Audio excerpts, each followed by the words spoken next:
Truth Action Ottawa can be found at truthactionottawa.com, and I highly encourage and challenge 9/11 truth groups in other areas of other countries to join in the 9/11 on 9/11 campaign and implement it in your area. Well, one of the groups that has been well known for 9/11 truth street action and activism is We Are Change. And again, for anyone living under a rock for the last several years, We Are Change is a group of grassroots political activists who have come together first in New York City and then gradually in other chapters around the world to help spread truth, awareness, and information on some of these extremely important subjects. And they have, over the years, become well known for their confrontations of various individuals, such as their confrontations with Vicente Fox, or Arnold Schwarzenegger, or Jay Rockefeller, or Al Gore. But they are also, of course, an organization that is very much dedicated to raising awareness about the truth about 9/11, with many of the We Are Change New York City chapter members actually having lost friends or relatives in the events of 9/11. Well, recently I had the chance to talk to Luke Rudkowski, the founder of We Are Change, about this year's 9/11 9th anniversary events. As some of you may know, We Are Change always puts on an anniversary event that will feature speakers, street actions, street vigils, and sometimes musical guests as well.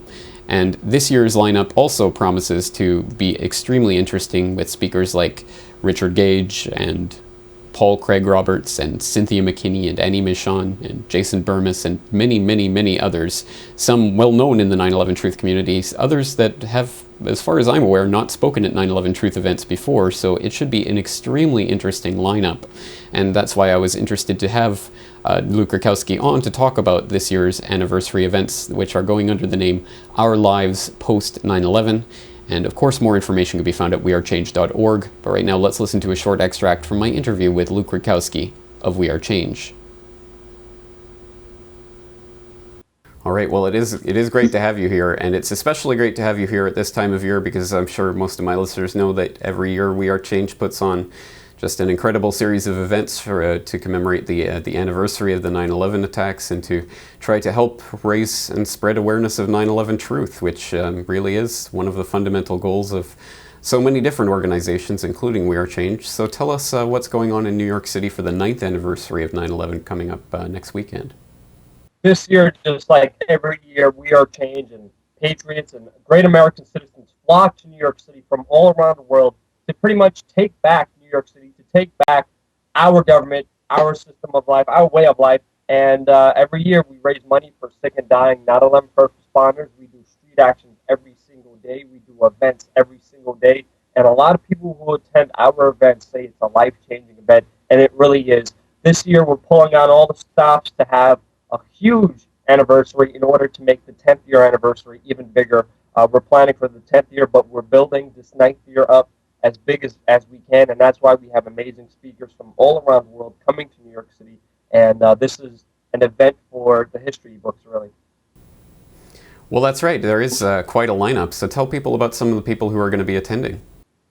I mean, we have people like George Galloway, who said that they would come, Anthony Schaefer, Cynthia McKinney, Ray McGovern, Mike Gravel, Cindy Sheehan, William Rodriguez, Annie Michon, Wayne Madsen, Jason Burmis, Ben Stewart, Gary Franchi, Richard Gage, Michael Parente, Ralph Showman, Kevin Ryan, Niels Herrick from Copenhagen, Paul Craig Roberts, Colleen Riley, Danny Schechter, Catherine Albright, victims' family members, 9/11 rescue workers, and so many more are going to be speaking at our events here in New York City. So really, we got an amazing, amazing lineup, and I hope people can join us. And if you're not in the tri-state area, if you can't come to New York City, we're going to have a live pay-per-view event, which the proceeds are going to go to first responders as well.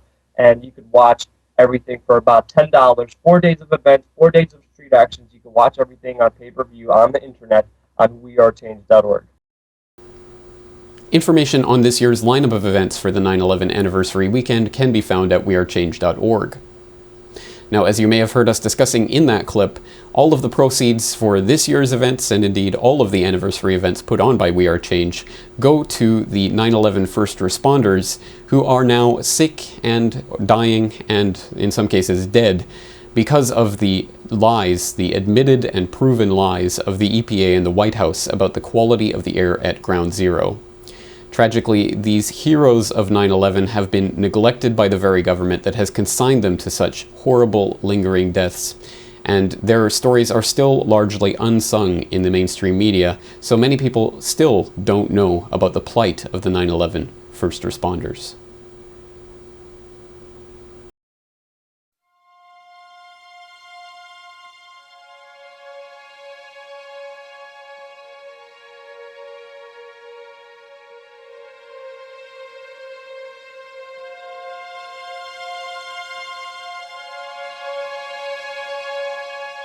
My name's David Miller.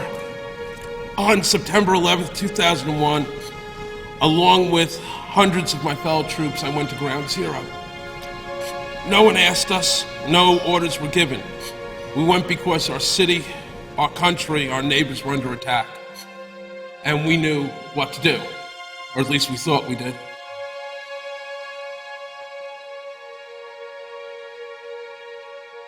Anybody with half a brain would probably look at that cloud and say, this can't be good for you. But, unfortunately, when you're called to war, you don't say, well, I'm not going in there, you just go. But what exactly was in that burning pile where the World Trade Center once stood? According to final studies later published by the EPA and other government agencies, a devastating toxic soup containing more than 2,500 contaminants. You see 210-story buildings collapse, and nothing's more than small little pieces. Where did the asbestos go? Where did all the concrete dust go? Where did all the fiberglass go? Where did all this go?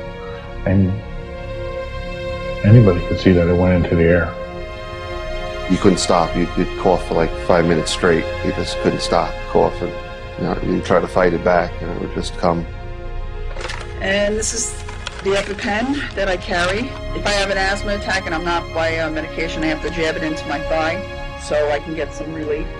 I was sick immediately. I spent 3 days in Jamaica Hospital after 9/11 because I kept on having asthma attack after asthma attack. We'd go out and with rakes and shovels and stuff and just go through all the debris looking for, body parts and different things of that sort to make identifications. The weird thing was it was very cold when we were up there. I believe it was in the middle of the winter, but the ground wasn't frozen. The ground kind of like bubbled underneath your feet, which was kind of strange to me. That can't be healthy. You're coughing a lot. For days after, we're coughing up blood and different things like that. After 9/11, I developed a cough, nasal congestion, burning in my ears really bad, and I really never thought about it. I went to the doctors. I tried not to go out sick. And then I went on vacation in 2004 with my family, and I came back to my 40th birthday.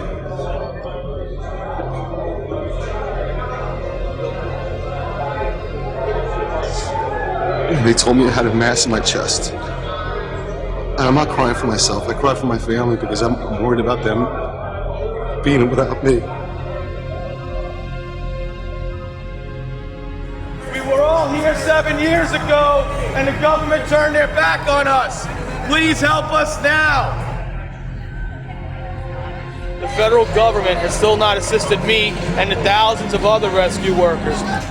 The federal government 2 weeks ago cut $100 million from the budgets for health care. And that is a disgrace. It's despicable that they would do that to us. I have a much more limited lifespan because of this. And so do somewhere around 40,000 other rescue workers. But how many New Yorkers were also exposed? Where'd all that dust from the roofs go? This could be one of the greatest public health disasters in history.